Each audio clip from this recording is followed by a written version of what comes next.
POK has never been out of this country. It is part of this country.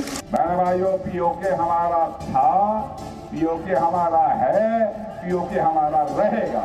जो पाकिस्तान भारत पे इल्ज़ाम लगाता रहता है, इवन कल भी पाकिस्तान के यूनाइटेड नेशंस में यही बोला गया कि भारत की फ़ौज कश्मीरियों पे जुल्म कर रही है।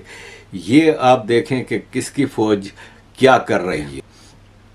अजीज़ दोस्तों, पूरे POK गिलगित बल्तिस्तान में प्रोटेस्ट ज़ोरदार तरीके से चल रहे हैं। कल ये सारे प्रोटेस्ट पूरा दिन चलते रहे।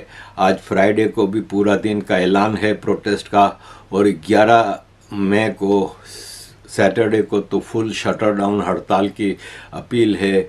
ऐसे में पाकिस्तान जो कश्मीरियों की आज़ादी की बात करता है, औकात है इन लोगों की यार, कितनी औकात हो गई इन लोगों की। ये दो कौड़ी के अब्दुल्ला, दो कौड़ी के। यही डॉक्टर जयशंकर ने बोला कि एक बार हमने ये फैसला कर लिया कि हमें 370-35 से हटाना है तो क्या हुआ? कख नहीं हुआ। अगर मेरे पास 1-2 करोड़ रुपए हैं, मेरा दिमाग खराब है, मैं कश्मीर में जमीन खरीदूंगा। कश्मीर भी चलेगा, फिलिस्तीन भी चलेगा, सारे मुद्दे चलेंगे, लेकिन सबसे पहले टाइट होना है पाकिस्तान को। POK पर भारत का जोश जितना हाई होता जा रहा है, पाकिस्तानियों को आने वाले कल की तस्वीर उतनी ही साफ दिखाई देने लगी है। पाकिस्तान के एक्सपर्ट अब भारत के नेताओं के बयान और पाकिस्तानी नेताओं के रुख को देखकर अंदाजा लगा रहे हैं कि बहुत जल्द वो होने वाला है। तो दोस्तों, जब से भारत ने 370 हटाया है कश्मीर से, और उसके बाद में अब भारत बार बार यहाँ से डिमांड कर रहा है कि अब POK हमारा हो जाएगा, POK हमारा हो जाएगा। यहाँ पर राजनाथ सिंह जी ने, यहाँ पर अब हाल ही में जयशंकर जी ने, फिर मोदी जी ने, योगी जी ने, मतलब सभी नेताओं ने बार बार इस चीज को लेकर अपने मंच में और अपने भाषण में इसका उपयोग किया है, और उन्होंने कहा कि POK भी हमारा हो जाएगा। अब दोस्तों, जब यहाँ भारत जब POK का नाम लेता है, तो जब वहाँ पाकिस्तानी यानी कि ऑक्युपाई कश्मीर में, यानी कि जो पाकिस्तान के कब्जे में कश्मीर है, उसमें वहाँ पर जब जनता देखती है कि भारत हमारे को अपने साथ जोड़ना चाहता है, तो वहाँ पर अचानक से सिविल वॉर जैसा सिचुएशन आ जाता है। वहाँ पर लोग तुरंत, उनके अंदर भी एक जोश आ जाता है कि भारत हमारे सपोर्ट में खड़ा है, और वो लोग लगातार अब दोस्तों धीरे धीरे वो अपने इस मुहिम को तेज कर रहे हैं। और वहाँ पर आए दिन मिलिट्री से पब्लिक की झड़प होती रहती है, और इस कदर झड़प नहीं होती है, आप समझिए बहुत ही खतरनाक तरीके से झड़प हो रही है। वहां पर कई सारे क्लिप्स देखने को मिल रहे हैं कि POK में बार बार बवाल हो रहा है कि हमें भारत की ओर जाने दो, हमें भारत की। और दोस्तों, ये धीरे धीरे चीजें तेज होने वाली, ऐसा लोगों का कहना है और मानना है। यदि भारत यहाँ से बार बार इस मुहिम को छेड़ता रहेगा और बोलता रहेगा कि POK हमारा है, POK हमारा है, तो ये इस मैसेज से वहां के लोगों में एक उम्मीद जागती है। और उम्मीद दोस्तों क्यों जागती है? उम्मीद इसलिए जागती है क्योंकि पाकिस्तान ने तो कश्मीर के वो हालात कर दिए हैं कि वहां से बिजली उत्पन्न की जाती है, उसके बाद में वहां से जो बहुत सारे मटेरियल वगैरह वहीं से ये लोग इस्तेमाल करते हैं, गैस वहां से निकालते हैं, और इन्हीं लोगों को कोई व्यवस्था नहीं देते हैं। दोस्तों, ये लोग पंजाब को ज्यादा डेवलप करते हैं, जो उनका पंजाब प्रांत है, लाहौर वगैरह, वहां पर ये लोग जो है काफी अपना काम करते हैं और ये उसी को डेवलप करने की कोशिश करते हैं। यानी कि ये इतने चालाक हैं, ये पंजाब के लोग, यही लोग पूरा पाकिस्तान को चलाने की कोशिश करते हैं और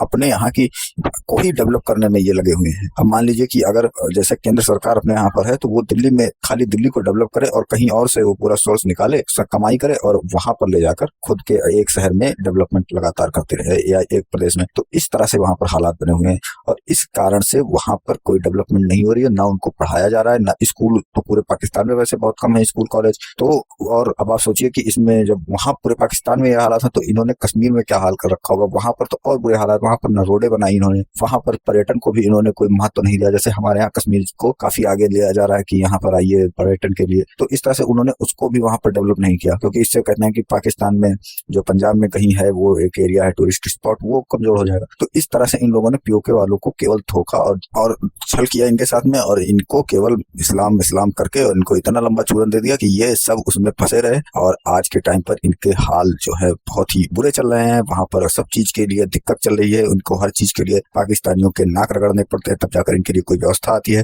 तो इस तरह से हालात बहुत गंभीर हैं, और लगातार भारत के बयान से वहां पर हालात और भी गंभीर होते जा रहे हैं, और ये दिन दूर नहीं कि वहां पर सिविल वार होना शुरू हो जाए। फिलहाल चलते हैं वीडियो की और देखते हैं पूरा मामला। वीडियो पसंद है तो लाइक करें, चैनल को सब्सक्राइब करें और शेयर करना बिल्कुल न भूलें। जिसकी आशंका पूरे पाकिस्तान को है। इस बीच पाकिस्तान ने कश्मीर के जिस हिस्से पर अवैध कब्जा कर रखा है, वहां रहने वाले लोगों ने भी पाकिस्तान को अपनी पसंद बता दी। उसने अपने कब्जे में जो कश्मीरी आए हुए हैं, इनका क्या हाल क्या हुआ है, ये दुनिया को पता चलना चाहिए। और कश्मीर पाकिस्तान ने जो कब्ज़ा किया हुआ है, उसके सारे नेचुरल रिसोर्सेज का फ़ायदा पंजाब को पहुंच रहा है और कश्मीरी जो कि इलेक्ट्रिसिटी पैदा करते हैं, कश्मीर में इलेक्ट्रिसिटी पैदा होती है, वो कश्मीरियों को नहीं मिलती और पंजाब को सप्लाई होती है सस्ते दामों में।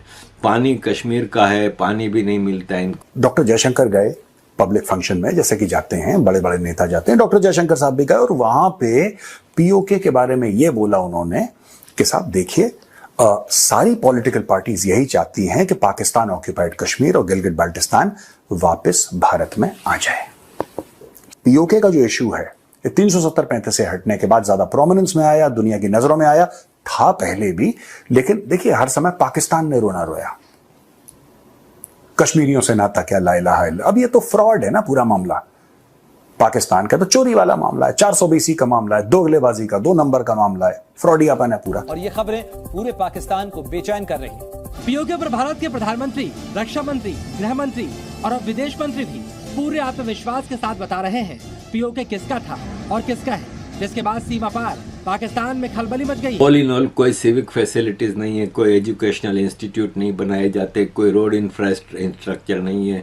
अगर आप देखें कि भारत कश्मीर में रोड इंफ्रास्ट्रक्चर और दूसरा इंफ्रास्ट्रक्चर बना रहा है, तो टूरिज़्म जो कि कश्मीर की बेसिक इंडस्ट्री है उसको डेवलप करने के लिए है, लेकिन पाकिस्तान कश्मीर में टूरिज़्म को भी प्रमोट नहीं करता। अब जो दोस्तों हमने 370-35 से हटाया है ना, अब गंगा जी यूं बह रही है, कश्मीर में तरक्की हुई है और जो पाकिस्तान ऑक्यूपाइड कश्मीर के लोग हैं, जो गिलगिट बाल्टिस्तान के लोग हैं, वो खड़े हो गए। कोई फौज भेजने की जरूरत नहीं है पीओके के अंदर, वो लोग खड़े हो गए, वो कहते हैं यार हमें भारत का हिस्सा बनना है, ये जमीन के साथ हम भारत में शामिल होना चाहते हैं, not just the people but also the land, and they saying हमें नहीं रहना पाकिस्तान। पाकिस्तान के हुक्मरानों का हाल उन कबूतरों जैसा हो गया है जिन्हें बिल्ली दबोचने वाली है और उन्होंने अपनी आंखें बंद कर ली। पाकिस्तान के विशेषज्ञों को इस बात का डर लग रहा है, जिस आत्मविश्वास के साथ भारत के नेता बार बार ये दोहरा रहे हैं, वो इसे सच भी करके दिखा दे। पंजाब में इस्लामाबाद से कोई करीबी मेरा ख्याल है 80-100 किलोमीटर है मरी, पंजाब का ही इलाका। उसको शुरू से पाकिस्तान में बेस्ट टूरिस्ट डेस्टिनेशन रखा गया है, जबकि वहीं से 40-50 किलोमीटर दूर कश्मीर शुरू होता है, पाकिस्तान ऑक्यूपाइड कश्मीर, और वहाँ पे मरी से लाख गुना ज़्यादा खूबसूरती है। लेकिन चूँकि अगर वहाँ पे इंफ्रास्ट्रक्चर डेवलप होगा तो फिर ये मरी की टूरिज़्म ख़त्म हो जाएगी। पाकिस्तानियों ने क्या करा है कि कश्मीर को लेके बहुत पैसे बनाए, और ऐसा नहीं कि सरकार जो पाकिस्तान की उसने पैसे बनाए, मैं वो भी मान लेता यार, ठीक है कि देश के नाम पे लोग 10 काम करते हैं, जब तक देश का भला हो तो काला काम भी सफेद हो जाता है, क्योंकि देश के हित में है, ऐसा नहीं कश्मीर। तो सब लोगों ने फायदा उठाया है पाकिस्तान में, और अब कश्मीरी कह रहे हैं कि यार हमें पाकिस्तान से आजादी चाहिए। इवन वहाँ से कोई 100-150 किलोमीटर पे आगे जाते हैं तो केपी के कई खूबसूरत इलाके हैं, लेकिन उनको भी इसीलिए डेवलप नहीं किया जाता कि कहीं ये ना हो कि पंजाब का टूरिज्म कम हो जाए। महबूबा मुफ्ती के परिवार ने, फारूक अब्दुल्ला के परिवार ने, और इन दोनों ने ये बोला कि भाई अगर 370-35 से हट गया तो फिर कोई तिरंगा उठाने वाला नहीं होगा, कांधा देने वाला नहीं होगा, भारत का नाम लेने वाला नहीं होगा, भारत एक बारूद के ढेर पे। देखो कितनी औकात है इन लोगों की यार, कितनी औकात हो गई इन लोगों की। ये 2-2 कौड़ी के अब्दुल्ला, 2-2 कौड़ी के, ये कह रहे हैं कि भारत ऐसा है जैसे बारूद के ढेर पे बैठा हुआ है। भारत के नेताओं का यही कॉन्फिडेंस अब पाकिस्तानियों पर भारी पड़ रहा है, क्योंकि वो समझ रहे हैं ये कोई मजाक नहीं, भारत के नेता पाकिस्तान का सच से सामना करवा रहे हैं। दोस्तों कश्मीर आपको पता है कितना बड़ा है?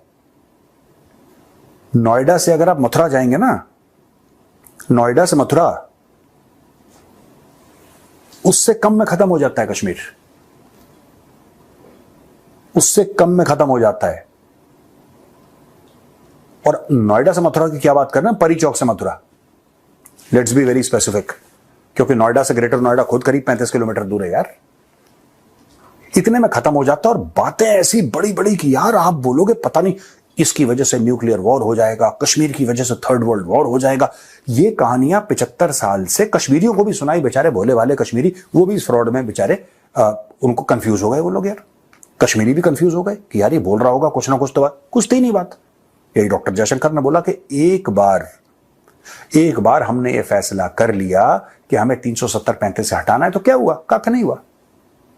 भारत का तिरंगा शान से लहरा रहा है, और ज्यादा लहरा रहा है, और शान से लहरा रहा है। और बताओ, पूरे पाकिस्तान से लोग मर ही जाते हैं, और साथ ही पीओके के वादी नीलम है, वहाँ से दरिया झेलम गुजरता है, वहाँ एक से एक खूबसूरत है, लेकिन इंफ्रास्ट्रक्चर डेवलप इसलिए नहीं कर रहे कि फिर पूरे पाकिस्तान का टूरिस्ट पीओके जाएगा और पीओके को फ़ायदा होगा और पंजाब को नुकसान होगा। ये है पाकिस्तान की कश्मीर पॉलिसी में ना, जो उस पार वाले भी हैं, पाकिस्तान ऑक्यूपाइड कश्मीर और गिलगिट बाल्टिस्तान, उन लोगों के दिल में उम्मीद जाग गई यार। उन्होंने बोला कि नहीं भाई, हो सकता है, ये हो सकता है, मुमकिन है, अब मुमकिन है, मोदी है तो मुमकिन है। पाकिस्तान वाले लोग कहते हैं मोदी है तो मुमकिन है, आप इनके YouTube वीडियोस देखना, खोल के कहते हैं मोदी है तो मुमकिन है। वो मिट्टी ऊपर वाले ने, अल्लाह ने जब पाकिस्तान की मिट्टी बनाई थी, ये सोच के बनाई थी कि ये जो है बच्चे इस मिट्टी के पैदावार ये अफीम उगाएंगे।